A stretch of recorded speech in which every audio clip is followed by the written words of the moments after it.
शरण्यो सर्वसत्त्वानां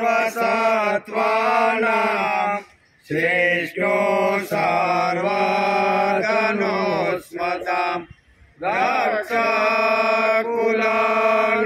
रक्षकुलनिहन्तारो त्रायितानो रघुत्तमो आतश्चधनुषा विशुस्पृशो अक्षया सुगनिसंगिनो रक्षणाय मम राम लक्ष्मण अग्रतपथि सदेव दशतां सनद्य कवची खड्गी पापबाणधरो युवा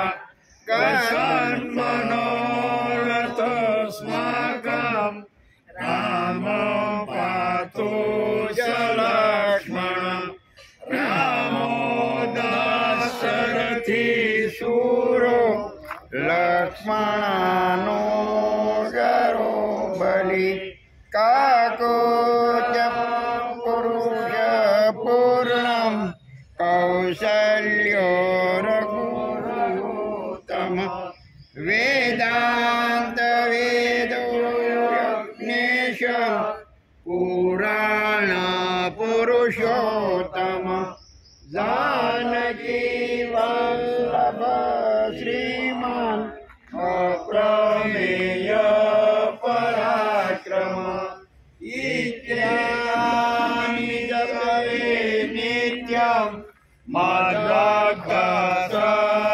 मद्भक्तश्रद्धयान्विता अश्वमेधाधिकं पुण्यं सम्प्राप्नोति न संशय रामं दूर्वादलश्यामं पद्माक्षं पीतवाससं स्तुवन्ति नामभिर्दिव्ये न ते संसारिणो नरा रामं लक्ष्मणपूर्वजं रघुवरं सीतापति सुन्दरं काकुत्स्थं करुणाणवं गुणनिधि विप्रप्रियादार्मिकं राजेन्द्रं सत्यसन्धं दशरथतनयं श्यामलं शान्तिमूर्तिं वन्दे लोकाभिरामं रघुकुलतिलकं राघवं रावणारे रामाय रामभद्राय रामचन्द्राय वेदसे रघुनाथाय नाथाय सीताया पतये नमः श्रीराम राम रघुनन्दन राम राम श्रीराम राम भरताग्रज राम राम श्रीराम राम रणकर्कश राम राम श्रीराम राम शरणं भव राम राम श्रीरामचन्द्र शरणं वशसागरामि श्रीरामचन्द्र शरणं वशसागृणामि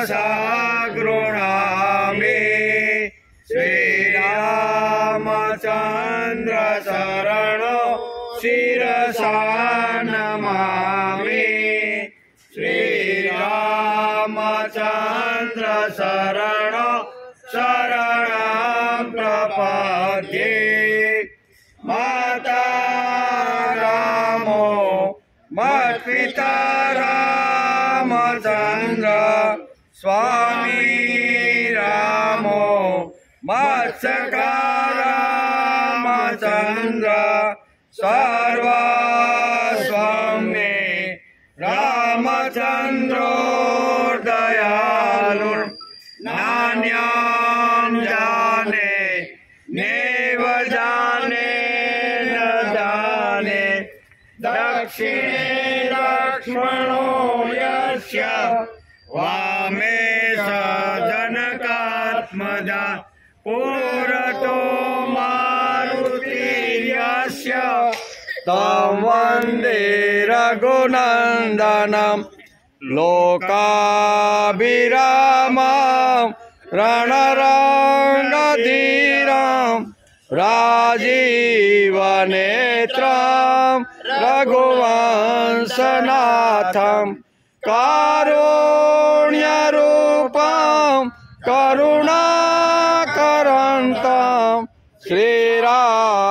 श्रीरामचन्द्रं शरणं प्रपद्ये मनोजवं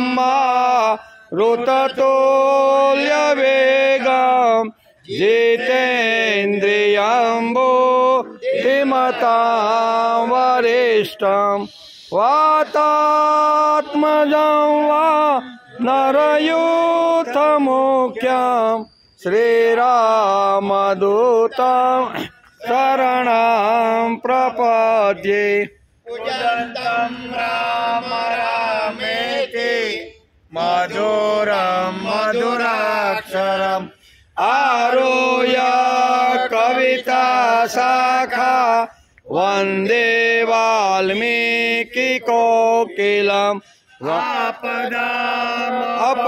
अपहर्तारं दातारं सर्वसम्पदां लोकाभिरामं श्रीरामं भूयो भूयो नमाम्यहम् वर्जनं भवबीजानाम् अर्जनं सुखसम्पदां तर्जनं यमदूतानां राम रामेति गर्जनं रामो राजमणि सदा विजयते रामं रमेशं भजे रामेणाभिहता निशास्वरसमो रामाय तस्मै नमः रामानास्ति परायणं परतरं रामस्य दासोऽस्यहं रामे शीतलया सदा भवतु मे भो राम मामोद्वरम् राम रामेति रामेति रमे रामे मनोरमे सहस्रनाम तत्तुल्यं राम नाम वरानने राम नाम वरानने इति श्री बुद्धमौन श्रीराम रक्षा स्तोत्र संपूर्णम् हरि ओम।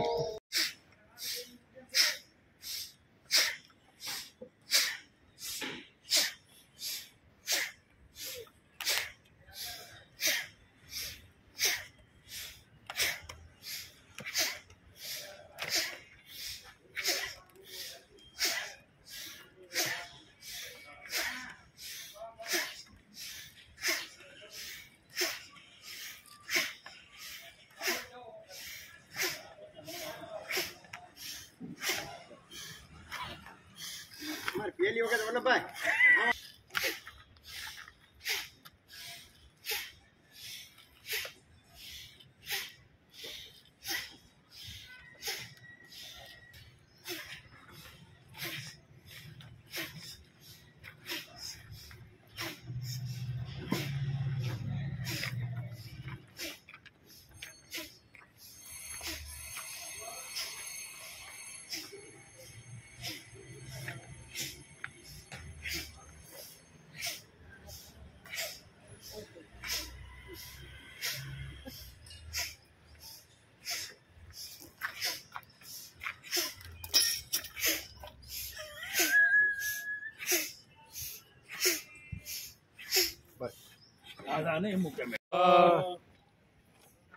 તમારે શ્રી ભગવાન ઉવાચ શ્રી ભગવાન ઉવાચ કામ એષ ક્રોધ એષ કામ એષ ક્રોધ એષ કામ એષ ક્રોધ એષ કામ એષ ક્રોધ એષ રજો ગુણ સમોદ્ભવ રજો ગુણ સમોદ્ભવ રજો ગુણ સમોદ્ભવ રજો ગુણ સમોદ્ભવ કામ એષ ક્રોધ એષ રજો ગુણ સમોદ્ભવ કામ એષ ક્રોધ એષ રજો ગુણ સમુદ્ભવ મહાસનો મહાપાપમાં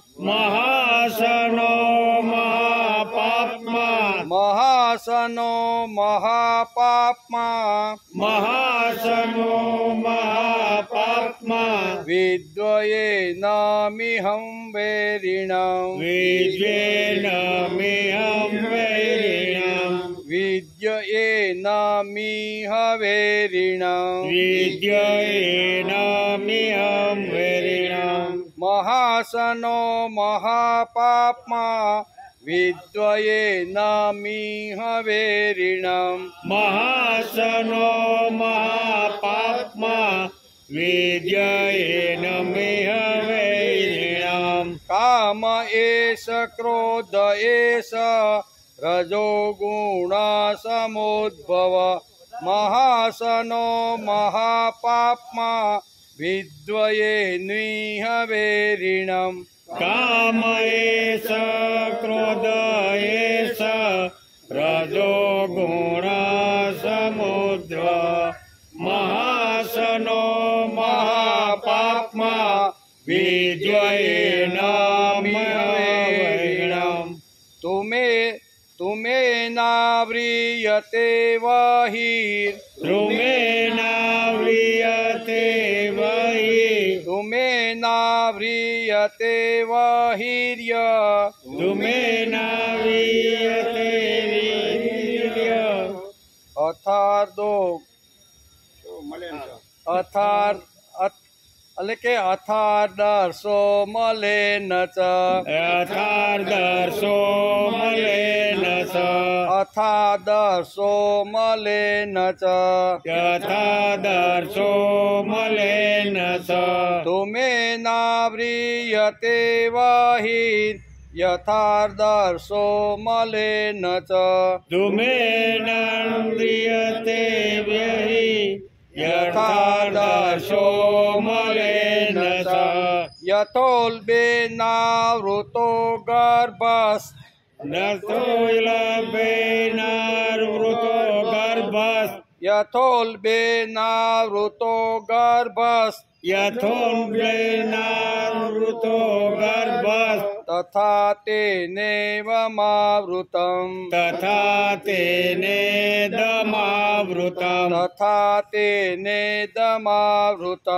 तथा तेनेदमावृतम् यथोल्बेनावृतो गर्भस् तथा तेनेदमावृतम् यथोल्बेनावृतो गर्भस् तथा तेनेदमावृतम् तुमे नाव्रियते वहि यथादर्शो मले न च यथोल्बेनावृतो गर्भस् तथा तेनेदमावृत तुमेनावृत्यते विद्यर् यथादर्शो मलेन स यथोल्बेनावृतो गर्भस् तथा तेनेदमावृतम् હવે બે સાથે શ્રી ભગવાન उवाच काम एष क्रोध एष रजो गुण समुद्रव महासनो महापाप પાપમાં વિદ્યયેનામિહવેરિણમ તુમેનાવ્રિયતે વાહિ યથા દર્શો મલેન સ યથોબેનાવૃતો ગર્ભસ્ તથા તેનેદમાવૃતમ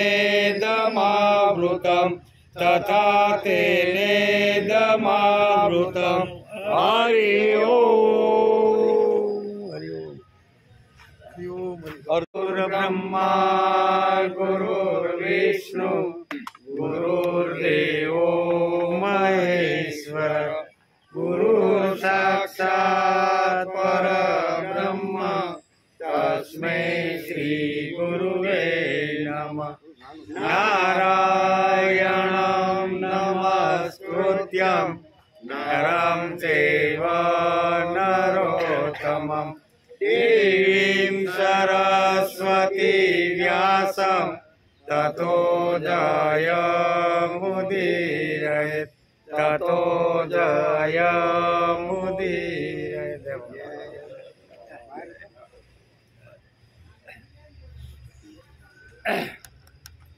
શ્રી ભગવાન ઉવાચ કામ એષ ક્રોધ એષ રજો ગુણ સમુદ્ભવ મહાસનો મહાપાપમાં વિદ્વયેન્મિહવેરિણમ. રજોગુણથી ઉત્પન્ન આ કામ અર્થાત કામના જ પાપનું કારણ છે. આ કામ જ ક્રોધમાં રૂપાંતર થાય છે. આ ઘણું ખાનારો અને મહાપાપી છે.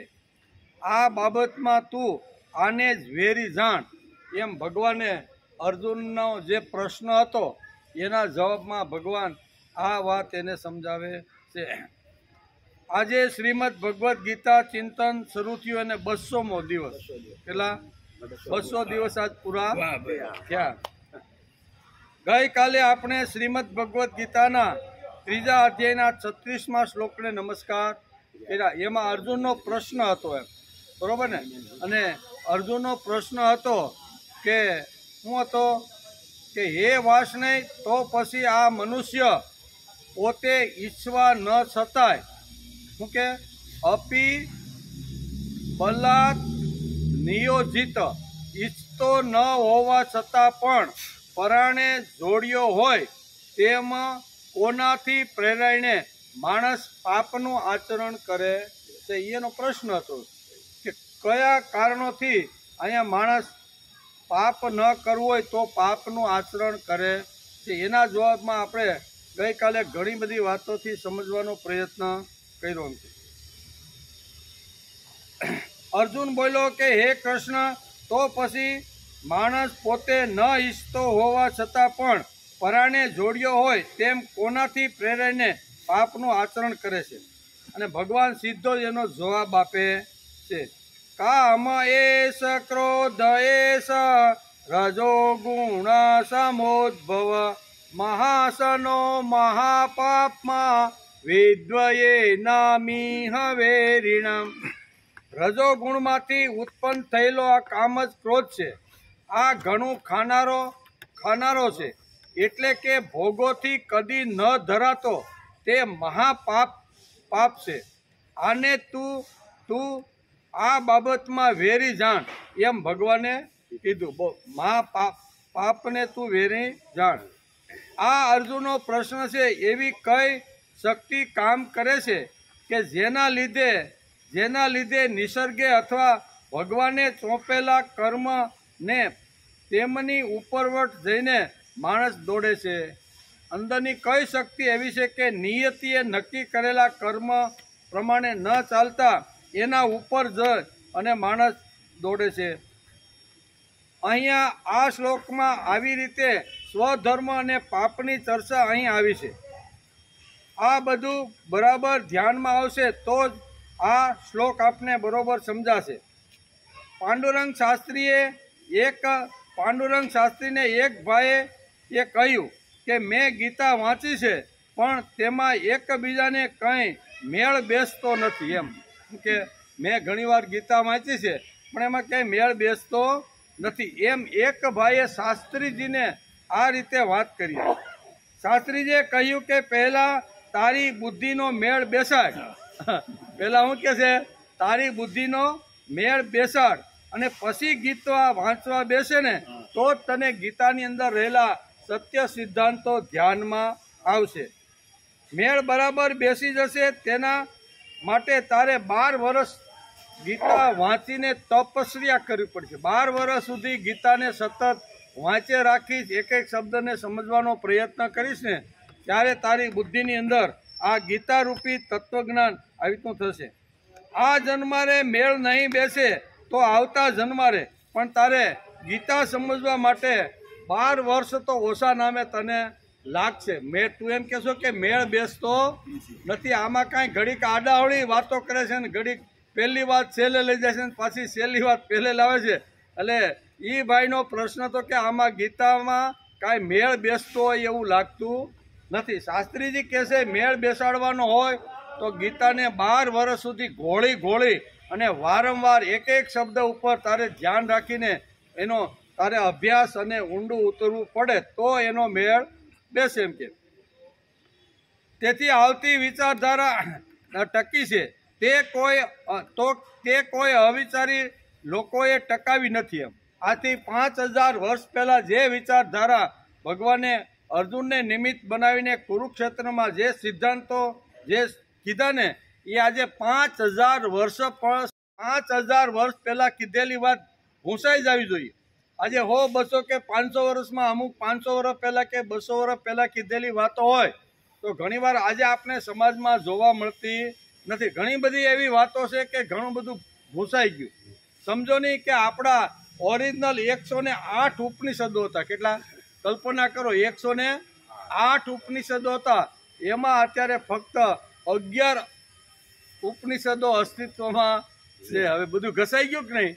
ઘણીવાર એવી વાત હોય કે જો માણસ એને સમજીને એને વારંવાર એક પેઢી પછી બીજી પેઢીને જો આગળ ના આપે તો એ વિચાર હોય કે કોઈ ગ્રંથના સિદ્ધાંતો હોય એ બધા આવી રીતના ઘસાઈ જાય છે. તેથી ગીતાને સમજવા માટે ઓછા નામે 12 વર્ષની તપસ્યા માણસની અંદર હોય તો ગીતા જેવો તત્વજ્ઞાનનો ગ્રંથ આપણે સમજાય. કારણ કે ઓલો ભાઈ કે આડી હવળી, અને વાતે સાચી છે. ભગવાને ઘણીવાર આડી હવળી વાત કરી છે. એકની એક વાત 11 વખત કીધી છે. બરોબર ને? આમાં તો આપણે એમ થાય કે ભગવાને બુદ્ધિ જે શબ્દ છે ને એ ગીતાની અંદર 28 વખત ભગવાને એકનો એક શબ્દ વાપર્યો છે. કેટલો? નકર એકવાર આ વાત કીધા પછી વારંવાર કહેવાની ભગવાનને જરૂર શું છે? પણ છતાંય ભગવાને આ શબ્દો વાપર્યા છે. એટલે કહેવાનો અર્થ કે અર્જુન ભગવાનને બુદ્ધિપૂર્વક પ્રશ્ન પૂછ્યો છે કે એટલે કે કથ કેનમ પ્રયુક્તોયમ. ભગવાન તેને જવાબ આપે છે કે કામ એસ ક્રોધ એસ રજોગુણ સમુદ્ભવ. ભગવાન એને બહુ સરસ રીતે જવાબ આપે છે. કામ એસ ક્રોધ એસ રજોગુણ સમુદ્ભવ. રજોગુણથી ઉત્પન્ન થયેલો કામ અને રજોગુણથી ઉત્પન્ન થયેલો ક્રોધ એ માણસના બંને શત્રુઓ છે અને એ મહાન પાપી છે એવું ભગવાને અર્જુનને પોતાના આ પ્રશ્નના જવાબમાં ભગવાન આ જવાબ આપે છે. અંદર કામ નામની શક્તિ છે. માણસ કામની પાછળ દોડીને ખલાસ થઈ જાય છે. પછી કામનો ઢોલ એટલો જોરથી પીટાવે છે કે માણસને બીજો કોઈ અવાજ સંભળાતો નથી. એમ કામની પાછળ એટલો બધો માણસ ઘણીવાર ગાંડો તૂર બની જાય છે અને શું છે, કામનાનો ઢોલ એટલો બધો પીટાવે છે કે એનો બીજો કોઈ અવાજ પણ સંભળાતો નથી. ગીતા એ શાસ્ત્રીય અને તત્વજ્ઞાનનો ગ્રંથ છે. કેવો? સામાન્ય ગ્રંથ નથી. એમ શાસ્ત્રકારો કહે છે ગીતા એ શાસ્ત્રીય અને તત્વજ્ઞાનનો ગ્રંથ છે. તેથી અહીંયા તેણે કામ એટલે ઈચ્છા એ અર્થમાં શબ્દ વાપર્યો. કામ એટલે ઈચ્છા. ઈચ્છા ખરાબ નથી, પણ ઈચ્છા એટલી બધી લાંબી કરે કે તૃષ્ણાની અંદર પરિવર્તન થાય તો એ ખરાબ છે. ઈચ્છા આપણે કરીએ કે ભાઈ મારે જ્ઞાની થવું છે, મારે ગીતા વાંચવી છે, મારે સદવિચારો જીવનમાં લાવવા, આ ઈચ્છા સારી જ છે. બરાબર ને? તો અહીં કહે છે કે ભગવાન કહે છે કે અંદર બે શક્તિઓ છે, રામ અને કામ. તેમાં રામ એટલે દશરથી રામ નહીં, પણ ચૈતન્ય રૂપી જે શક્તિ છે ને એના માટે શાસ્ત્રકારોએ રામ શબ્દ વાપર્યો છે. એટલે કે રામ શબ્દ વાપર્યો છે.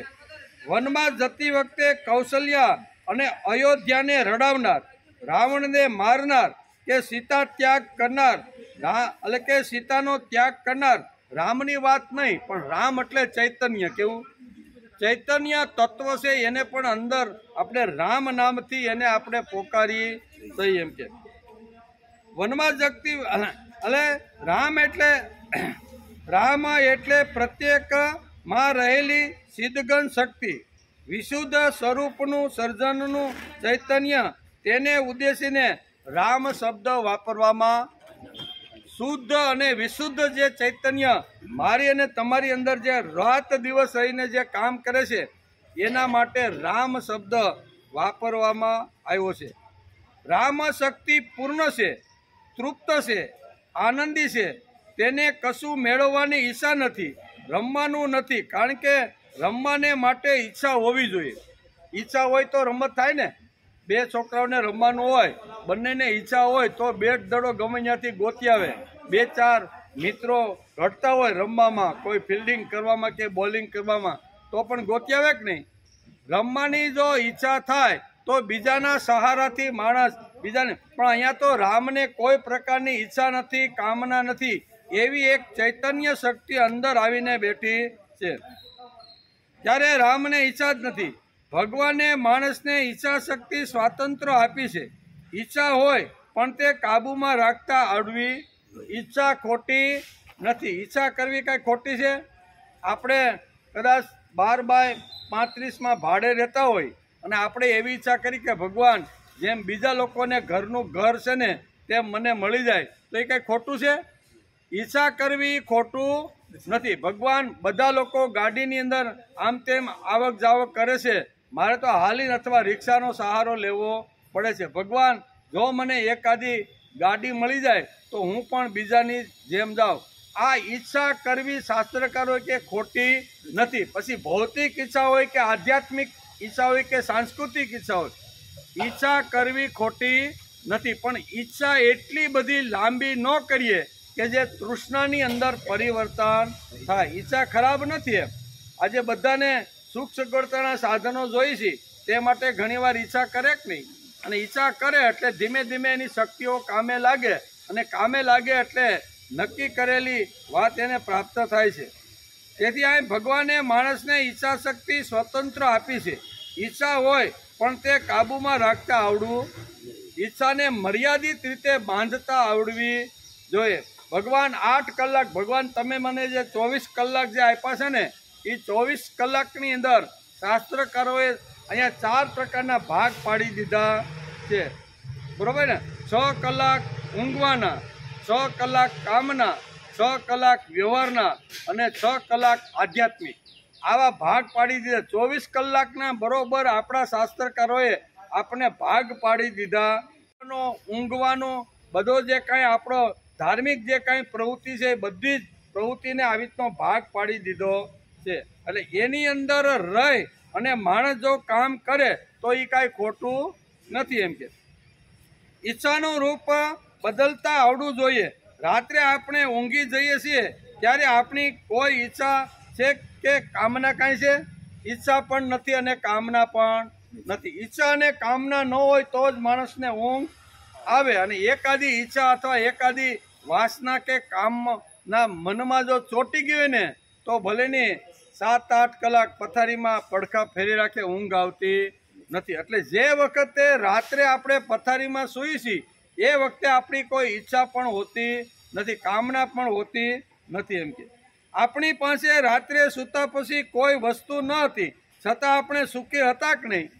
એકદમ ફર્સ્ટ ક્લાસ નસકોરા બોલતા હતા, સુખી જ હતા. એમાં વસ્તુ પણ નહોતી, વ્યક્તિ પણ નહોતી, કોઈ પદાર્થ પણ નહોતો, પણ આપણે ભગવાનની સાથે આવી રીતનું શું કહેવાય, આવી રીતનું સંધાન કર્યું હતું જેથી કોઈ પદાર્થો નહોતા.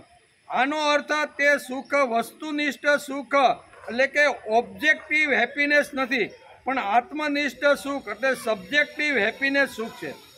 રાત્રે કોઈ વસ્તુ નથી, વસ્તુ વગર પણ 6-8 કલાક આપણે જ્યારે ઊંઘી છીએ ને ત્યારે કોઈ પદાર્થ વસ્તુ કે કોઈ વસ્તુ આપણે નથી, પણ છતાંય આપણે સુખી છીએ કે નહીં? સુખી જ છીએ એમ કે. ગીતા કામ શબ્દ વાપરે છે તે વ્યાપક જીવનને દોડાવનાર એટલે કે કૃતિ કરાવનાર કામને ઉદ્દેશીને છે. માણસને સતત ઈચ્છા કામ થયા કરે, કામ પૂરો થયો કે લોભ આવે, લોભ પૂરો ન થાય એટલે ક્રોધ આવે. એમ ગીતા સ્પષ્ટ ભાષાની અંદર આ વાત અર્જુનને સમજાવે છે. માણસને આવી રીતના એક વાર વિષયોની અંદર જો આસક્તિ લાગી જાય તો વિષયથી માણસની જો વિષય વાસના જો પૂરી થાય તો માણસને લોભ લાગે, અને વિષય વાસના જો પૂરી ન થાય તો માણસને ક્રોધ થાય, અને ક્રોધ આવે એટલે માણસનું પતન થઈ જાય છે, એમ ગીતા કહે છે. તેથી કહ્યું છે કે કામ એસ ક્રોધ એસ, અહીં ભગવાને શબ્દ વાપરો કામ એસ ક્રોધ એસ રજોગુણ સમુદ્ભવ. આવો શબ્દ ભગવાને અહીંયા 3 અધ્યાયના અહીંયા 37મા શ્લોકની અંદર આ શબ્દ વાપર્યો છે. તેથી કહ્યું છે કામ એસ ક્રોધ એસ રજોગુણ સમુદ્ભવ. હવે જો અંદર રામ હોય તો રામે અમને ખોટી દિશામાં જતા અટકાવવા જોઈએ. એ અર્જુનનો પ્રશ્ન છે. હું તો ક્ષત્રિય છું, પણ છતાંય અમારે ક્ષાત્ર વૃત્તિ છોડીને ભૈક્ષ વૃત્તિ તરફ હું જતો હોય તો અંદર જો આવી ચૈતન્ય શક્તિ હોય તો તેણે મને રોકવાનો પ્રયત્ન કરવો. કેટલો ઊંડો પ્રશ્ન અહીંયા અર્જુને ભગવાનને પૂછી નાખ્યો છે. હવે જો અંદર રામ હોય તો રામે અમને ખોટી દિશામાં જતા અટકાવવા જોઈએ કે નહીં?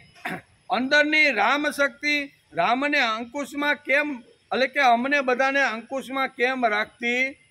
અંદર જો રામ હોય, ચૈતન્ય શક્તિ હોય તો અમે જો કાંઈ ખોટું કાપ કરી, અહીં પાપમાં શબ્દ વાપર્યો છે, અમે કોઈ પાપ કરવા અમને જો કોઈ પ્રેરણા થાય તો અંદરનો રામ અમને કેમ રોકતો નથી? કેવો પ્રશ્ન છે. આ બધાને થાય જ છે કે હાલું અમારે નથી કરવું છતાંય આ ખોટું કામ કેમ થતું છે?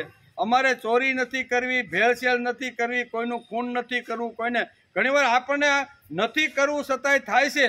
તો ઘણીવાર લોકો એમ કે જો ભગવાન અંદર બેઠો હોય અને એ જો આપણું સંચાલન કરતો હોય તો આ મને અટકાવતો કેમ નથી? અર્જુનનો અહીંયા પ્રશ્ન છે, પણ આ આખા માનવ જાતનો આ પ્રશ્ન છે. માનવ જાતની અંદર ઘણી બધી વાતો એવી રીતની છે કે જેને આવી રીતની ગડબડ શરૂ છે. તેથી અર્જુન અહીંયા ભગવાનને કહે છે કે રામ કેમ અટકાવતો નથી? અંદરની રામ શક્તિ તૃપ્ત છે, સમાધાની છે, આનંદી છે. અંદરનો રામ આપણને કહે છે પણ અંદરનો અવાજ સંભળાવો આપણને એટલે કે અંદરના અવાજને સાંભળવા આપણી પાસે ફુરસદ જ નથી. અંદર તો ભગવાન ઘણીવાર કહે છે કે ભાઈ આ વસ્તુ કરવાની નથી, અને આપણે બળજબરીપૂર્વક આપણે અંદરની પ્રેરણા આપણે મળતી હોય ને છતાંય કરીએ તો શું થાય? તો એ અગવડ ઊભી તો થવાની છે. એટલે કે કામ શક્તિની દોડધામમાં પડેલાને રામનો અવાજ સંભળાતો નથી. એટલે કે રામ શક્તિ અંદરથી અવાજ તો કરે છે પણ આપણને કોઈ દિવસ શાંતિથી બેસતા આવડ્યું નથી, અને શાંતિથી અંદરનો રામનો જે અવાજ છે ને એ અવાજ સાંભળવા કે શું કહેવાય આપણે સાંભળવા માટે ફુરસદ લેતા નથી. અંદર સતત બીજા અવાજો આવ્યા કરે છે, એટલે તે અવાજો એટલે કે ગડબડમાં ભગવાનનો અવાજ સાંભળવા મળતો નથી. ચારે બાજુ પડઘમ ભાગતા હોય તો બીજો કોઈ અવાજ આપણે કાન સુધી કેમ આવે? ભાઈ, આપણે ઘણીવાર કોઈના લગ્ન પ્રસંગમાં ગયા હોય અને ડીજે વાગતા હોય ને તો પછી આપણા ફોન આવે તો આપણે ખબર પડે? પછી ખબર પડે બધું શાંત થઈ ગયા પછી કે ભાઈ લે આમાં તો 5 મિસ કોલ આવી ગયા છે. પણ અવાજ એટલો બધો આવતો હતો કે આ મોબાઈલનો અવાજ પણ આપણા કાન સુધી આવી શકતો નથી. એમ કામના છે, વાસના છે, ઘણી બધી આવી રીતની ચેતનાઓ અંદર પડેલી છે, એનો અવાજ એટલો બધો છે, અને પણ ભગવાન અવાજ કરે છે પણ આ પડઘમ એટલા બધા વાગે છે કામનાના, વાસનાના, ભોગના. આટલું મેળવું છે એ મેળવી લો, ન મળ્યું તો કોઈ પણ રીતે મારી તોડી ફડાને આ બધું અંદર જો ચાલતું રહેલું હોય તો ભગવાન ઘણીવાર અંદરથી અવાજ કરે છે કે બેટા આ તારે કરવાની જરૂર નથી. ઘણીવાર આવો અવાજ અંદરથી આવે પણ મોટા ડીજેને હિસાબે મોટા પડઘમને હિસાબે આપણે એ અવાજ સાંભળી શકતા નથી. તેથી કહે છે અંદર સતત બીજા અવાજો આવ્યા કરે છે એટલે તે અવાજોની ગડબડમાં નથી. નકા ભગવાન તો ઘણીવાર આપણે ખોટે રસ્તે જવાના હોય ને તો અંદરથી ઘણીવાર સંકેત થતા હોય કે દીકરા અહીંયા ન જાતો બહુ સારું છે. સંકેતો થાય પણ આપણને એમ થાય કે હવે અહીંયા અંદર તો સંકેત થયા રાખે ભાઈ આપણે જવામાં શું વાંધો. એટલે કહેવાનો અર્થ કે અંદર સતત બીજા અવાજો આવ્યા કરે છે એટલે તે અવાજોની ગડબડમાં ભગવાનનો અવાજ આપને સંભળાતો નથી. ચારે બાજુ પડઘમ વાગતા હોય તો બીજો કોઈ અવાજ આપણને કાન સુધી પહોંચતો નથી, અવાજ જ ન સંભળાય. બીજું મોટા માણસ ધીરેથી બોલે, બરાબર, બરાડા પાડીને કોઈ દિવસ મોટા માણસો બોલતા નથી. આપણે કોર્ટમાં જઈએ તો ન્યાયાધીશો જજમેન્ટ આપતી વખતે બહુ ધીરેથી અને શાંતિથી આ જજમેન્ટ સંભળાવતા હોય છે. આપણે કોર્ટની અંદર જઈએ કેટલી શાંતિ હોય, ટાંચની પડે તો પણ અવાજ આવે. એટલે જે સજ્જન માણસો છે, સારા માણસો છે ને, એ કોઈ દી અવાજ કરીને બોલતા નથી. પણ જેને ઓછું હોય ને એવા લોકો બરાડા બારડા પાડી અને આજુબાજુમાં કોઈ શાંતિથી કોઈ અભ્યાસ કરતો હોય ને તો જરૂર હોય ધીમેથી બોલે તો પણ કામ એનું થઈ શકવાનું હોય, પણ છતાંય મોટા બરાડા પાડી અને ડિસ્ટર્બ કરવાનો ઘણીવાર લોકો પ્રયત્ન કરતા હોય છે. વાત ધીમેથી કરો તો પણ કામ થવાનું છે અને મોટા અવાજથી બરાડા પાડો તો પણ કામ થવાનું છે. તેથી શાસ્ત્રકારો કહે છે કે કોર્ટની અંદર જેમ માણસ જાય અને જજ જે વખતે ન્યાયાધીશ જે વખતે અહીંયા બરોબર ન્યાય જ્યારે આપીને મોટી ચાર્જશીટ તૈયાર કરે અને હળવેકથી એ આવી રીતના બોલતા હોય છે. એટલે મોટા માણસો આ રીતે એનું વર્તન હોય છે, પણ સામાન્ય જે માણસો છે ને એ મોટા અવાજો કરી અને આજુબાજુમાં ઘણા બધાને ડિસ્ટર્બ કરતા હોય છે. બીજું મોટા માણસો ધીરેથી બોલે, બરાડા પાડીને બોલતા નથી. આપણે કોર્ટમાં જઈએ તો ન્યાયાધીશો જજમેન્ટ આપતી વખતે બહુ ધીરજથી અને શાંતિથી એકદમ હળવેથી બોલવાનો આ ન્યાયાધીશો પ્રયત્ન કરે છે. કર્મની પ્રવૃત્તિના લીધે કામ, ક્રોધ ઇત્યાદિ થાય તે રજોગુણ સમુદ્ભવ છે. કેટલાક લોકો કામ ફેંકી દેવા કહે છે. માણસ જો બધી કામનાઓ ફેંકી દે તો પથરા જેવો થઈ જશે. આવો પથરા જેવો માણસ બહુ ભયંકર છે. બધી જે વાસના છે, કામના છે, ફેંકી દેવાની વાત શાસ્ત્રકાર કહેતું નથી. એને યોગ્ય વળાંક આપીને યોગ્ય જગ્યાએ ઉપયોગ કરીને જીવન વિકાસના બારામાં એને વિકાસ કરી લેવો જોઈએ. તેથી કહે છે કે કેટલાક લોકોએ કામના ફેંકી દેવા કહે છે. માણસ જો બધી કામનાઓ ફેંકી દેશે તો પથરા જેવો થઈ જાય. કેવો? આપણે કાંઈ કરવાનું જ નથી, પગે હલાવવાના નહીં, હાથ હલાવવાના નહીં, ઘર છોડીને ભાગી જવાનું અને બધી જ કામનાને વાસના જો છોડી દેશે તો માણસ પથ્થરિયા જેવો થઈ જશે. આવો પથ્થરિયા જેવો માણસ બહુ ભયંકર લાગે છે. ગીતામાં ભગવાન કામને શત્રુ ઠરાવે છે, પણ કયા કામને? તો કે રજો ગુણ સમુદ્ભવ.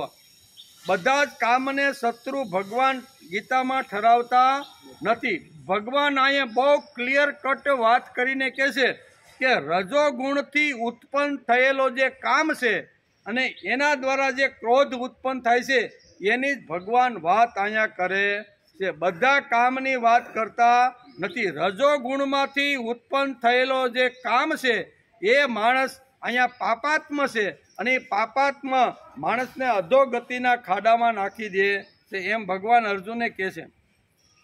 તમો ગુણ કામ નિર્માણ કરી શકતો નથી. તે ત્યાં રજોગુણ શબ્દ વાપર્યો. શું છે? તમો ગુણ છે એ કામના કોઈ દિવસ ઊભી કરી શકતો નથી. તમો એટલે કે તમોને તાકાત જ નથી. રજોગુણ અને સત્વગુણ કામ ઊભો કરે છે. રજોગુણની બેઠક શું છે? તો કે ભોગ, તૃષ્ણા અને આસક્તિ.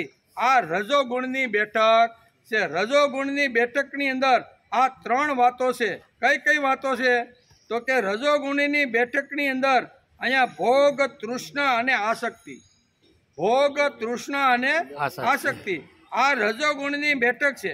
ભગવાન અર્જુનને કહે છે કે રજોગુણમાંથી ઊભા થયેલા કામને વેરી સમજે. રજોગુણી અહીં કહે છે કે રજોગુણી એટલે કે રજોગુણીની બેઠક શું છે? તો કે ભોગ, તૃષ્ણા અને આસક્તિ આ રજોગુણની બેઠક છે. ભગવાન અર્જુનને કહે છે કે રજોગુણમાંથી ઉત્પન્ન થયેલા કામને વેરી. રજોગુણમાંથી ઉત્પન્ન થયેલા કામને જ તું વેરી સમજ, બીજા કાંઈ ખરાબ નથી એમ કે. તેથી તુલસીદાસને એક કામના હતી, તેની દોડધામ ચાલતી હતી. આમ તેમ ફરતા હતા, રઘવાયા જેમની જેમ ફરતા હતા. એટલે લોકોએ તેને પૂછ્યું, તમને કઈ કામના છે, તમને કઈ ઈચ્છા છે? આવું ઘણા લોકોએ અહીંયા સંત એકનાથને દોડધામ કરતા, એટલે આમ જાય તેમ જાય. એટલે લોકોએ એમને એક પ્રશ્ન પૂછ્યો કે આટલી દોડધામ ને આટલા આમ તેમ આટા ફેરા રઘવાયાની જેમ તમે કેમ આટા ફેરા મારો છે? ત્યારે તુલસીદાસ કે બહુ સરસ જવાબ આપે છે કે એક બાર, હું કીધું, એક બાર કહો તુલસીદાસ મેરા. રામ જો એકવાર મને મળી જાય અને રામ એમ કહીએ કે તુલસીદાસ તું મારો છો ને, આટલા માટે મારી દોડધામ, આટલા માટે મારી કામના, આટલા માટે મારી દોડધામ ચાલે છે. એટલે ખાલી અહીં કહે છે કે રજો ગુણથી ઉત્પન્ન થયેલો જે કામ છે ને, એ જ માણસના અહીં કે સારા માર્ગની અંદર વિઘ્નો નાખે છે. આવો પવિત્ર અને દિવ્ય જો કામ હોય ને, તો એ ભક્તિ માર્ગની અંદર આપણને અવરોધ કરતો નથી. એક બાર તુલસીદાસ કહો મેરા, એમ એ કે આટલી મારી એક અપેક્ષા છે. દોડધામ કરવાનું એક જ કારણ છે કે એકવાર જો ભગવાન મને મળી જાય અને ભગવાન એમ કહીએ કે તુલસીદાસ તું આજથી મારો. ભગવાન એકવાર તુલસીદાસ મારો છે એમ બોલે, એટલા માટે મારી કામના છે. તો આ કામના ખરાબ છે? જે પંડિત હતા, વિદ્વાન હતા, અથવા વ્યાકરણ અને ન્યાયશાસ્ત્રીનો ઊંડો અભ્યાસ કરી અને જ્યારે કામનાની અંદર જે પડ્યા હતા ને, એ કામ ખરાબ હતો. પણ પછી તો રત્નાવલીના શબ્દોથી એના જીવનમાં પરિવર્તન આવ્યું. 2 ટાઈપના કામ તુલસીદાસના જીવનમાં આપણે જોવા મળે છે. શરૂઆતના જીવનમાં પણ કામ હતો, અને ગૃહ ત્યાગ કરી અને ગંગા નદીના કિનારે ઝૂંપડી જ્યારે બાંધી અને ઝૂંપડી બાંધી ત્યારે પણ એને કામ હતો. આ બંને કામોમાં કેટલો ફરક છે ભાઈ? હાથી ઘોડાનો ફરક છે. એક કામના, એક વાસના એવી હતી કે અહીંયા રત્નાવલી વગર રહી શકતા નહીં. મોટા વિદ્વાન હતા, મોટા પંડિત હતા, મોટા વ્યાકરણ અને ન્યાયશાસ્ત્રી હોવાના નાતે ખૂબ જ ભણ્યા હતા, બરોબર. પણ એક જ કામના કે રત્નાવલી એ મારો ભગવાન છે, રત્નાવલી શ્રેષ્ઠ મારું ભોગનું સાધન છે. આ જ મારી કામના છે, આ જ મારી વાસના છે, આ જ મારું જીવન છે. અને મારો ભગવાન ગણો ને તો રત્નાવલી મારો ભગવાન. આ કામના હતી અને એ કામના ખોટી. શાસ્ત્રકારો કે આટલો આસક્તિ કોઈ હાડ માંસના શરીરની પાછળ ગાંડો થઈ જાય અને આટલું મોટું માણસનું જીવન બરબાદ કરે, એવો જે કામ હોય ને, એ કામ ખરાબ છે. પણ પછીનું જીવન જે બદલું, રત્નાવલી સાથે ઘણા બધા સંવાદો, ઘણી બધી વાતો થઈ અને અંતે એને સમજાઈ ગયું કે વાત તો સાચી છે. પછી ગંગા નદીના કિનારે આવી અને ઝૂંપડી બાંધી અને પછી રહેવા માંડે છે. પ્રભુ રામનું સ્મરણ કરતા જાય છે. અને પછી લોકોએ પૂછ્યું એમ કે હવે તમારી આ દોડધામ શા માટે ચાલે છે? તો કે હવે એક જ ઈચ્છા છે કે ભગવાન રામ મને મળે અને એ એના મુખમાંથી કહી દે કે તુલસીદાસ આજથી તું મારો. આ પણ કામના હતી અને રત્નાવલી જ મારો ભગવાન છે, એ પણ કામના હતી. એક રજોગુણમાંથી ઉત્પન્ન થયેલી જે કામના હતી ને, એ ખરાબ. એમ આ શાસ્ત્રકારો કહે છે કે અહીંયા કામ એસ ક્રોધ એસ રજોગુણો સમદ્ભ. આમ ભગવાન અહીંયા અર્જુનને જવાબ એના પ્રશ્નની અંદર આપે છે. એટલે કે રજોગુણમાંથી ઉત્પન્ન થયેલો જે કામ છે ને, એ કામ ખૂબ જ ખરાબ છે. બધા કામ ખરાબ નથી. મને ગીતા વાંચવી છે, ગીતાના સિદ્ધાંતો મારે સમજવા છે. એ મારી જો કામના હોય તો માણસ 8 વાગ્યેથી શાંતિથી હળવે હળવે આ તરફ આવવાનો પ્રયત્ન કરે ને તો ગીતા સાંભળવી, એના સિદ્ધાંતો સાંભળવા, એ સિદ્ધાંતો સાંભળ્યા પછી એ જીવનમાં ઉતારી અને મારું જીવન સુગંધિત અને પવિત્ર બનાવવું, આ જો કામના હોય તો એ કામના ખરાબ છે? એ કામના ખરાબ તો ખરાબ કઈ છે? તો કે રજો ગુણમાંથી ઉત્પન્ન થયેલી જે કામના છે ને, અહીં ભગવાન સ્પષ્ટતા કરે છે. નકર 5000 વર્ષ પહેલા કોઈ ભગવાન ઉપર આરોપ કર કે ભગવાને કહી દીધી કામનાઓ ખરાબ છે, બધી કામના ખરાબ છે એવું ભગવાને અહીં કીધું નથી. આ શ્લોકને જો સમજીને અભ્યાસ આપણે કરીને તો ભગવાને બહુ સ્પષ્ટતા કરી છે. રજો ગુણ સમુદ્ભવ, રજો ગુણમાંથી ઉત્પન્ન થયેલી જે કામના છે, વાસના છે, ક્રોધ છે ને, આ બધા ખરાબ છે. સત્વ ગુણમાંથી ઊભી થયેલી જે કામના છે ને, એ તો ઉપયોગી છે અને એ તે હરિના દ્વાર સુધી લઈ જનાર આ બધી કામના અને વાસનાઓ છે. તેથી એક રજો ગુણ સમોદ્ભવ શબ્દ જો ન ભગવાનને વાપરો હોત ને તો ભગવાન ઉપર લોકો આરોપ કરત કે ભગવાને પણ કીધું છે કે કામનાઓ ખરાબ છે, પણ ભગવાને બહુ સમજી વિચારીને આ શબ્દ રજો ગુણથી ઉત્પન્ન થયેલી જ કામના ખરાબ છે, બીજી કામના ખરાબ નથી. આપણે હારા બનવા માટે કોઈ પણ સારી જગ્યાએ સત્સંગમાં જવું, સ્વાધ્યાય કરવો, સદવિચારોના લોકો એની સાથે બેસવું, તો એ કંઈ ખરાબ છે કામના? એ કામના કે એ કોઈ વસ્તુ વાસના ખરાબ નથી. તેથી અહીં કહે છે કામ એસ ક્રોધ એસ રજો ગુણ સમોદ્ભવ મહાસનો મહાપાપમાં. પછી બીજો શબ્દ વાપરો છે, આ રજો ગુણમાંથી ઉત્પન્ન થયેલી જે કામના અને જે વાસના છે ને, એ મહાસનો મહાપાપમાં, ભયંકર મહાન પાપીઓ છે. કેવા? રજો ગુણમાંથી ઉત્પન્ન થયેલી જે કામનાઓ છે ને, એ મહાપાપમાં, એટલે મોટા ભયંકર પાપ જ છે એવું ભગવાન અહીં એને સમજાશે. અને આને તું વેરી સમજવું, વેરીણીમ, આવો શબ્દ ભગવાને આ શ્લોકની અંદર એક શબ્દ વાપર્યો છે. તુલસીદાસ છે, તુકારામ છે, એને સાત્વિક કામના છે. શંકરાચાર્ય પણ કહે છે કે જનની જનનમ યાતુ મમવે, ભગવાન મને જન્મ ઉપર બીજા જન્મ તું મને આપ, અને એ બી મારી કામના છે. શંકરાચાર્યની બેઠક સત્વ ગુણની છે. તેથી સત્વ ગુણમાંથી નિર્માણ થયેલી જે કામના છે ને, એ પ્રભુના પગ સુધી, પ્રભુના પદ સુધી, પ્રભુના ખોળા સુધી એ કામના માણસને લઈ જાય છે. પણ ભગવાને અહીં બહુ સરસ, રજો ગુણથી ઉત્પન્ન થયેલી કામના ખરાબ છે, એ પાપ ભયંકર પાપી છે, એનો તારે ત્યાગ કરી દેવો જોઈએ, એમ ભગવાન અર્જુનને આ શ્લોકની અંદર કહે છે. તેથી કામ એટલે ઈચ્છા, એ જો અર્થ હોય તો ઈચ્છા રહિત રહેવું દ્વૈતમાં, એટલે કે દ્વૈતમાં સંભવિત છે નથી. માણસની આંખ ખુલી કે દ્વૈત ઊભું થયું, જોઈએ ન જોઈએ, જાવું ન જાવું, આજે જાઓ કાલે જાઓ, આ કામ આજ કરું કાલ કરું, આ વસ્તુ ખાવ કે ન ખાવ. એકવાર આંખ ઉગી, આપણી પથારીમાંથી આંખ ખુલ્લી, એટલે કે માણસની સામે દ્વૈત ઊભું થાય છે. દ્વૈત એટલે જોઈએ ન જોઈએ, ખાવું ન ખાવું, જવું ન જવું, આજ જવું કાલ જવું, આજ કરું કાલ, એ બધી જે વાતો છે ને, એ દ્વૈતની અંદર ઊભી થાય. અદ્વૈતમાં જ્યારે 6 કલાક પથારીમાં હૂતો હતો ત્યારે આ બધી વસ્તુ હતી? જ્યારે કોઈ વસ્તુ અદ્વૈતની અંદર આ વસ્તુ હોતી નથી. દ્વૈત એકવાર શરૂ થયું, કાન શું કહેવાય, આંખ ખુલી એટલે માણસનું દ્વૈત શરૂ થાય છે. અને કે દ્વૈત ઊભું થયા પછી ઈચ્છા નહીં એવી સ્થિતિ શક્ય છે? શક્ય જ નથી. એકવાર આંખ ખુલી એટલે આપણે ઈચ્છા જ નહીં કરવાની, તો એ શક્ય છે? કોઈ સારી ઈચ્છા કરે, કોઈ ખરાબ ઈચ્છા કરે, કોઈ સાત્વિક કરે, કોઈ બૌદ્ધિક કરે, કોઈ સાંસ્કૃતિક કરે, કોઈ આજે ગઈકાલે ઓલાનું કાટલું કાઢવા અથવા સિંહામાં પોરવા ગયો હતો પણ બરોબર ઈહાળો આવ્યો ને આજ તો મારે એનું કરી નાખવાનું. આ પણ ઈચ્છા ઉઠ્યા પછી આંખ ખુલે એટલે દ્વૈત શરૂ થાય. એટલે ગઈકાલની જે અધૂરી વાતો છે એ વાતોની શરૂઆત થાય કે નહીં? એટલે ઘણી ઈચ્છાઓ સારી હોય, ઘણી મધ્યમ હોય, ઘણીવાર ઘણી ખરાબ ઈચ્છાઓ પણ હોય છે. તેથી અહીં કહે છે દ્વૈત ઊભું થયા પછી ઈચ્છા નહીં એવી સ્થિતિ શક્ય જ નથી.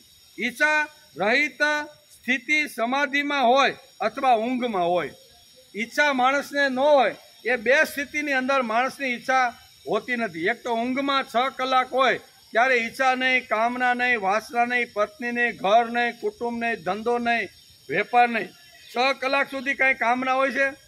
એ કામના 6 કલાક સુધી હોતી નથી. બીજું, ચિત્ત એકાગ્ર કરી અને જ્યારે ભગવાનની ભક્તિ કરવા માટે બેસે ને ત્યારે પણ આ કામના અને વાસના હોતી નથી. ખરા અર્થમાં ખરા હૃદયથી ભગવાનની પાસે બેસી અને માણસ જ્યારે ભક્તિની શરૂઆત કરે ને ત્યારે એની આંખની સામે કોઈ વસ્તુ બીજી હોતી નથી. એટલે બે અવસ્થા આપણી એવી છે. એક ઊંઘની અવસ્થામાં આપણી કામના છે, વાસના છે એ હોતી નથી. અને એક જે વખતે ભક્તિ કરવા માટે માણસ જ્યારે ભગવાનની પાસે બેસે ને ત્યારે પણ ઈચ્છા કામના હોતી, એને જ ભક્તિ કહેવામાં આવે છે. એમ કે એટલે દ્વૈતમાં ઈચ્છા એ અટલ વાત છે. તેને માણસ ક્યારે ટાળી શકતો? ઈચ્છાને ટાળી શકે? આપણને ઈચ્છા થાય એટલે તો અહીંથી 3-3, 4-4, 5-5 કિલોમીટર અહીંયા આવી જ નહીં કે ભાઈ મારી ઈચ્છા થઈ, ભાઈ 8 વાગે તૈયાર થાવ, બધા હું પાઘડી પહેરો, લાકડી લ્યો, બસમાં કે જાઉં કે રિક્ષામાં જાઉં, હાલીને જાઉં, એ બધી અંદર ઈચ્છાઓ શરૂ થાય કે નહીં? પણ ઈચ્છા શા માટે? તો કે મારે ગીતા સાંભળવા માટે જવાનું છે. એટલે ઈચ્છા વગર માણસ કોઈ દિવસ રહી શકતો નથી. તો ઈચ્છાનો અહીં કહે છે કે પ્રવૃત્તિ ખરાબ નથી, પ્રવૃત્તિની બેઠક શું છે તે જોવું જોઈએ.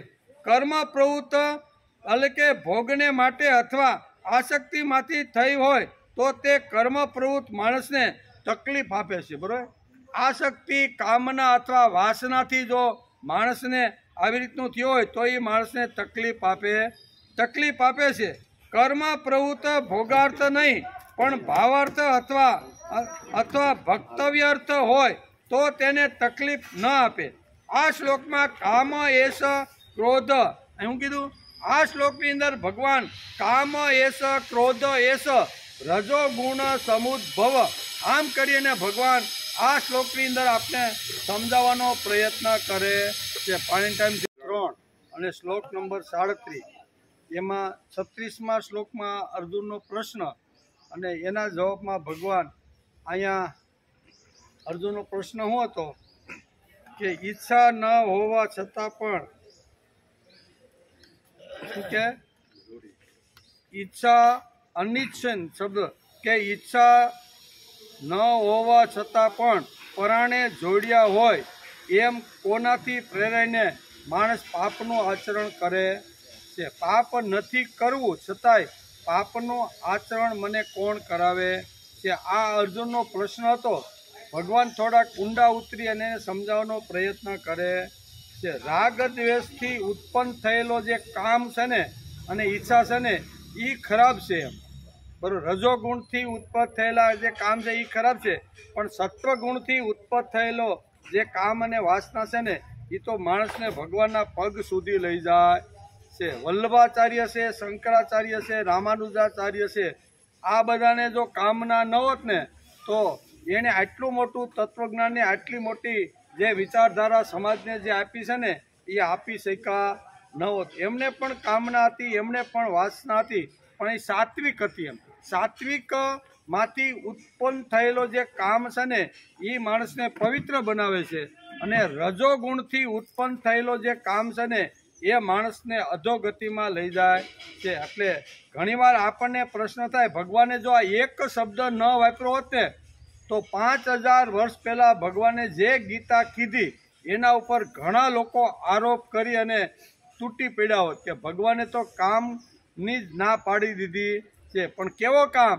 તો કે રાગ દ્વેષથી ઉત્પન્ન જે થયેલો છે એની ભગવાન અહીંયા વાત કરે છે. એટલે એક શબ્દ વાપરી અને કુરુક્ષેત્રના મેદાનની અંદર ભગવાને જે અર્જુનને નિમિત્ત બનાવી અને માનવ માત્રને ઉત્કર્ષ કેમ થાય એ સમજાવવાનો પ્રયત્ન કર્યો છે. તેથી અહીં કહે છે કે પ્રવૃત્તિ ખરાબ નથી, પ્રવૃત્તિની બેઠક શું છે તે જોવું જોઈએ. પ્રવૃત્તિ કરવી કાંઈ ખરાબ નથી. શંકરાચાર્ય પણ જીવા ત્યાં સુધી 32 વર્ષ સુધી પ્રવૃત્તિ કરી કે નહીં?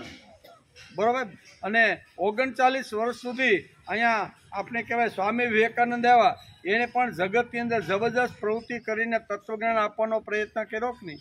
આવા જે મહાપુરુષો જગતની અંદર આવ્યા, સંતો આવ્યા, આચાર્યો આવ્યા, ઋષિઓ આવ્યા, એ બધાએ પ્રવૃત્તિ તો કરી જ છે એમ, પણ એ જે સત્વ ગુણમાંથી ઉત્પન્ન થયેલી એ બધી પ્રવૃત્તિઓ હતી, તેથી એની સમાજમાં કિંમત છે. પણ અહીંયા રજોગુણથી ઉત્પન્ન થયેલા જે કામ અને અહીંયા જે ક્રોધ છે ને એ બહુ ખરાબ છે. ભગવાન અહીં થોડુંક છૂટો આ બે વાતોને છૂટો પાડવાનો પ્રયત્ન કર્યો છે.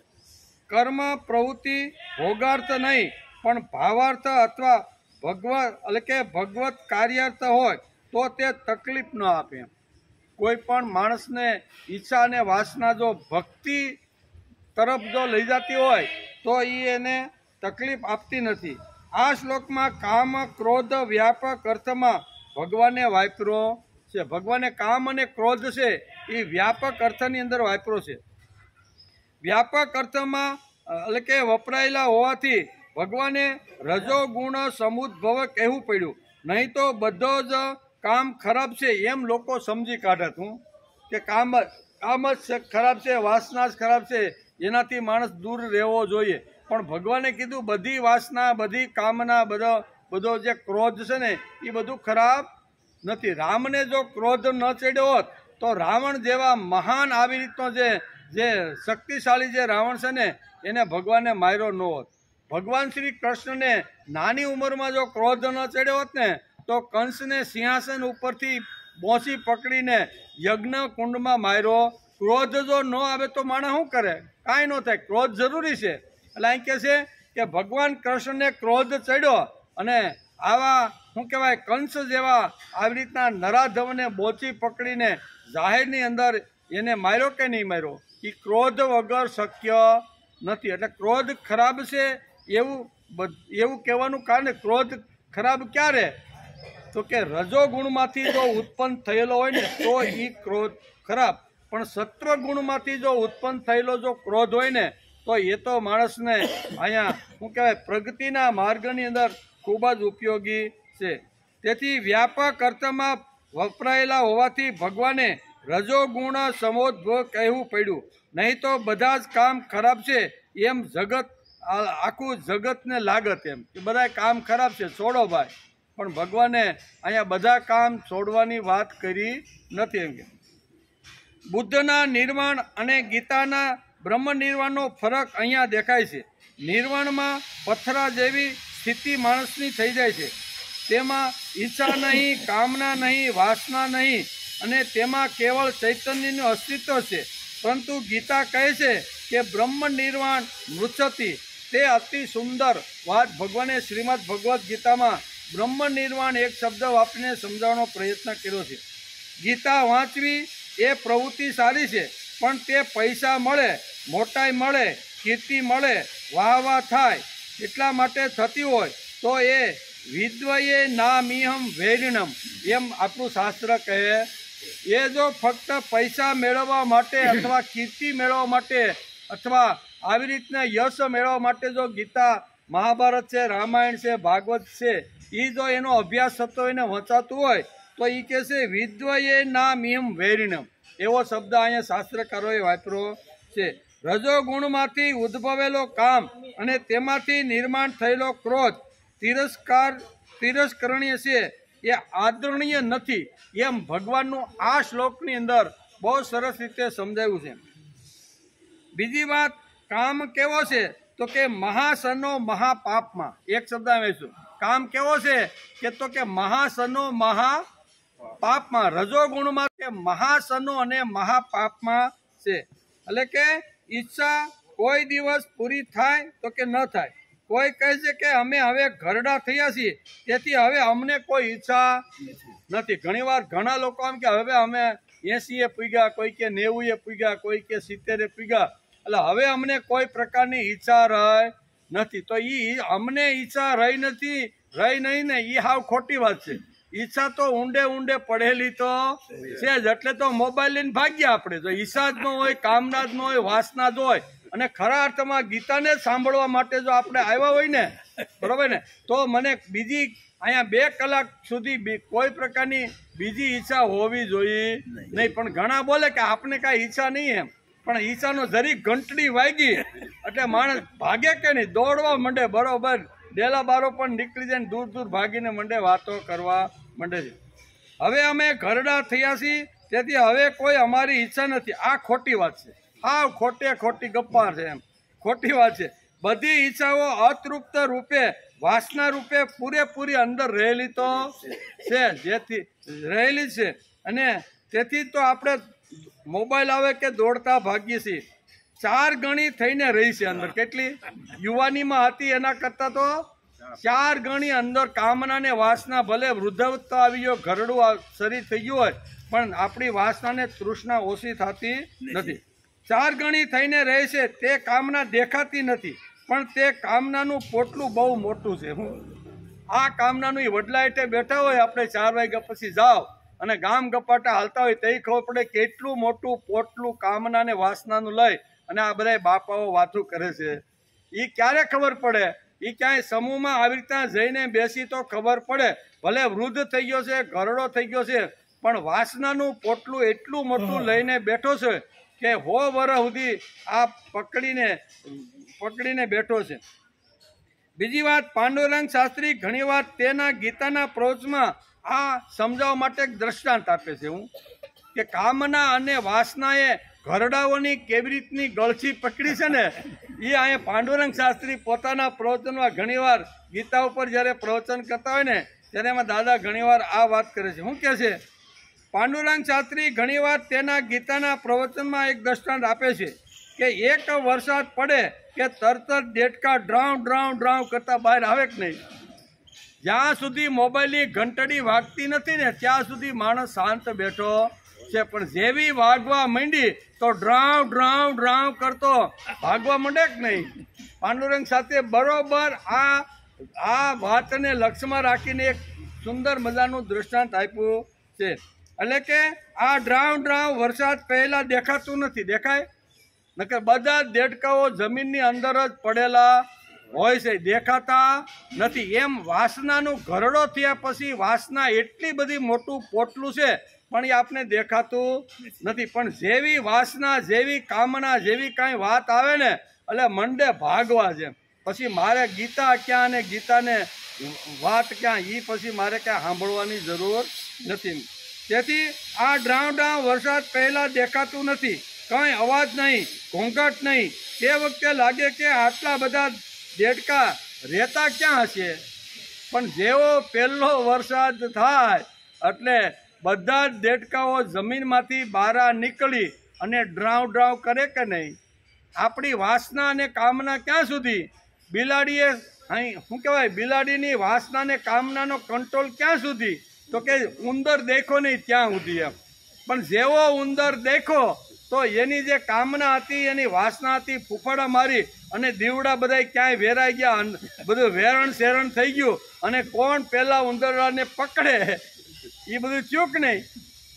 આ બધા દ્રષ્ટાંતો આપણે ઘરડા થયા પછી માણસે થોડોક સમજવાનો પ્રયત્ન કરવો કે ભાઈ હવે મારી ઉંમર ક્યાં છે. ભાઈ જરૂર પડે તો મોબાઈલ ઘેરે મૂકીને 2 કલાક શાંતિથી ભગવાનની વાતો, ભગવાનનો વિચાર માણસને સાંભળવાનો પ્રયત્ન કરવો જોઈએ. આમાં ઘણા બાપા બેઠા છે, એની પાસે શીખવા જેવું છે, બરાબર ને? કે કોઈ દિવસ મોબાઈલ ખિસ્સામાં નહીં.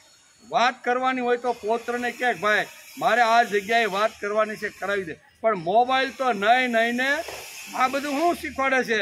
આ બધી આધ્યાત્મિક તરફની આપણો જે ભાવ છે, ભગવાન પ્રત્યેનો જે આદર છે ને, એ બધું બતાવે છે. તેથી તે મરેલા તો હોતા નથી દેડકા. મરેલા હોય, પહેલો વરસાદ ન થાય ત્યાં સુધી દેડકા આપણે દેખાતા નથી, જોવા મળતા નથી. કોઈ જગ્યાએ એનો ક્યાંય આપણે જરી કંઈ પણ અવાજ પણ સંભળાતો નથી. તો એ મરેલા તો નથી, માટીમાં પડેલા હોય છે.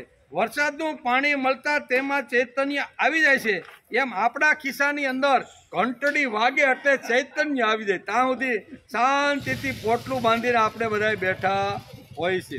શાસ્ત્રીજી કહે છે કે લોકો મને કહે ઘણો શ્રીખંડ ખાધો. હવે દાદા આ ઘડપણમાં અમને શ્રીખંડ ભાવતો નથી. આવું ઘણીવાર પાંડુરંગ શાસ્ત્રી કે મને ઘણા ઘરડાઓ આવીને કહેતા હોય છે.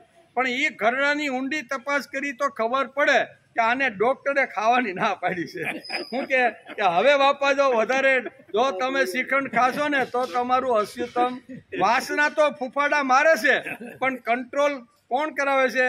ડોક્ટર કંટ્રોલ કરાવે છે. ખાધું પચતું નથી, આંખે ઉચતું નથી, પછી આ બધું થાય પણ આપને કઈ વાસનાને કામનામાં કોઈ રસ રહ્યો નથી. પણ રસ તું પરાયણે નથી રહ્યો એમ રાખે છે. પણ એકવાર ઘંટડી વાગી એટલે માણસ ગમે તેવું હોય તો છોડીને મંડે ભાગવાય કે આમાં તો મને કાંઈ ઘી કેળા મળી જવાના લાગે.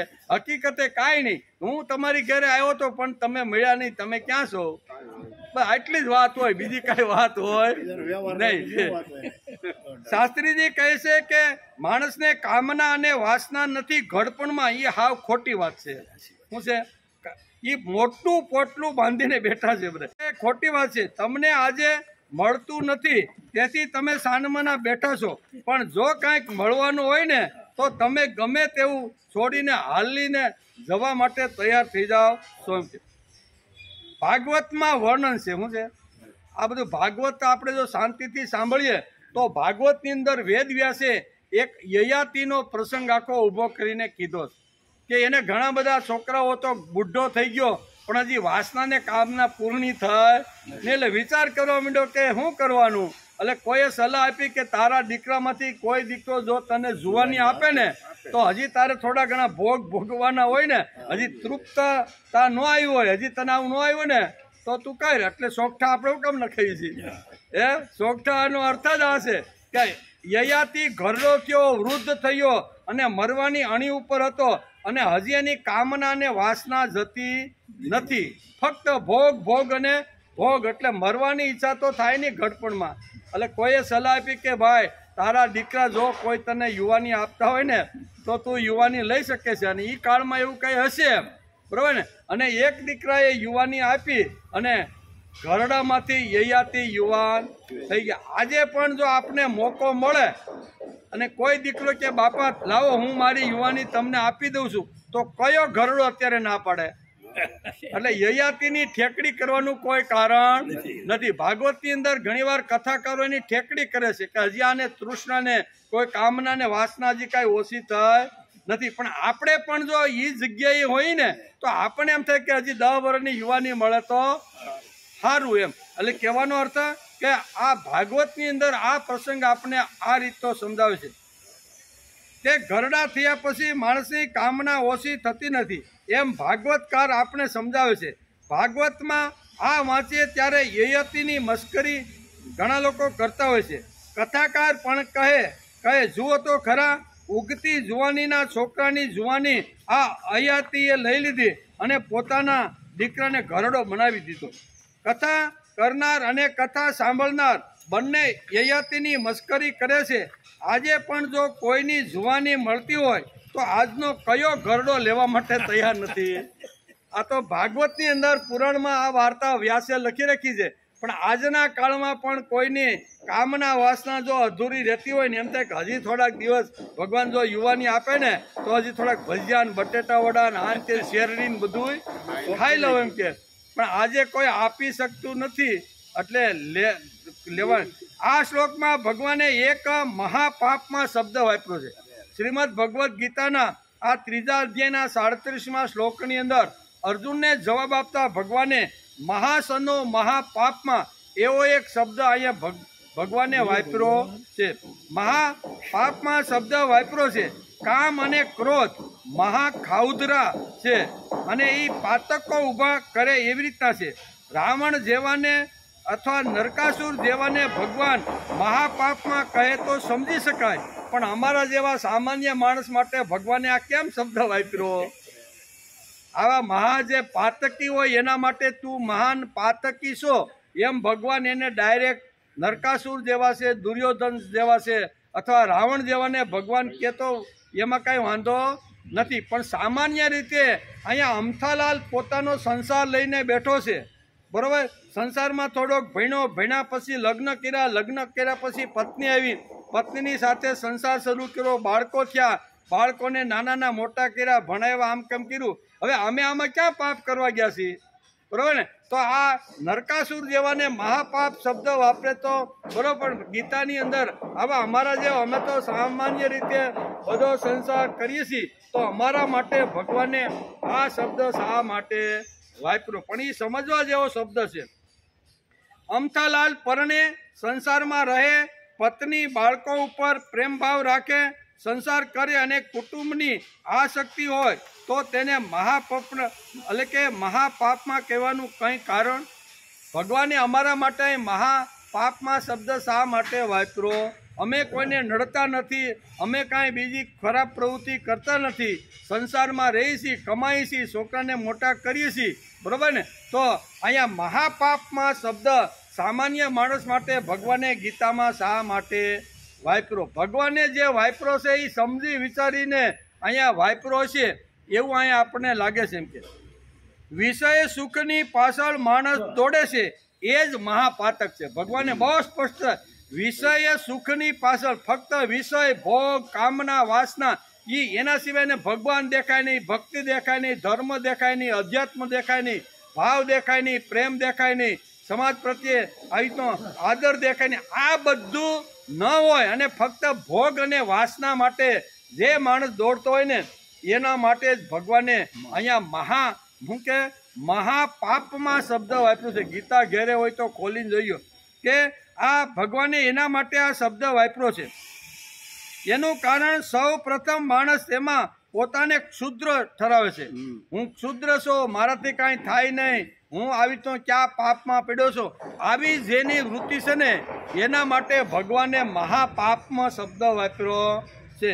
હું ક્ષુદ્ર છું, હું લાચાર છું, મારાથી કાંઈ બની શકે નહીં, બસ હું તો છોકરાને નાના મોટા કરું, ધંધો કરું, નોકરી કરું ને એમાંથી કાંઈ આવે ને એમાં મારા છોકરા પૌત્રને મોટા કરું, આવી જેની ફક્ત વાસના ને કામના છે ને એવા લોકો માટે મહાપાપ શબ્દ વાપર્યો છે.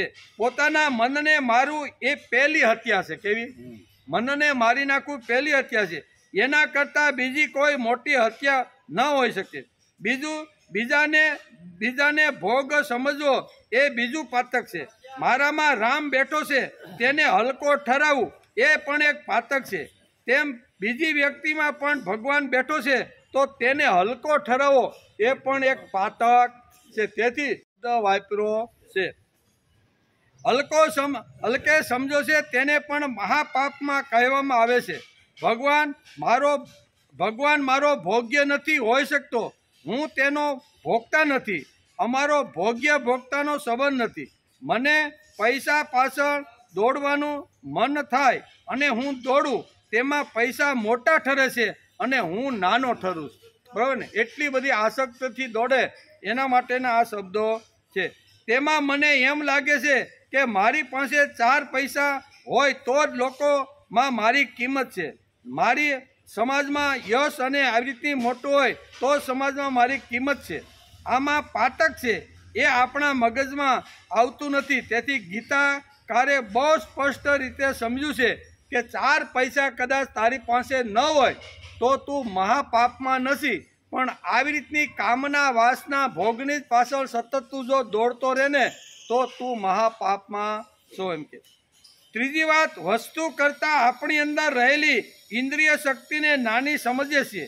વિષયની પાછળ દોડીને આ બધું આપણે ડહોળી નાખીએ છીએ. તેથી જ ભગવાન તેને શત્રુ સમજ એમ આ શ્લોકની અંદર સમજાવે. કામ, એસ, ક્રોધ, રાગ, દ્વેષો, આ કીધું ને કે રજો ગુણો સમોદ્ભવ, એટલે તું એને પાપ સમજે.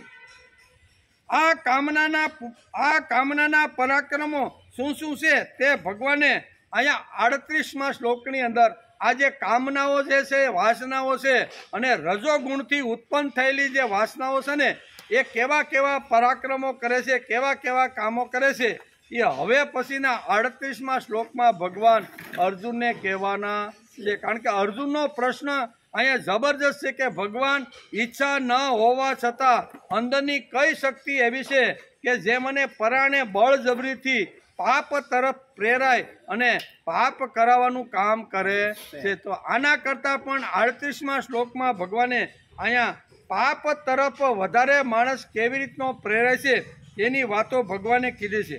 આ કામનાના પરાક્રમો શું શું છે તે ભગવાને ત્રીજા અધ્યાયના 38મા શ્લોકમાં કહ્યા છે.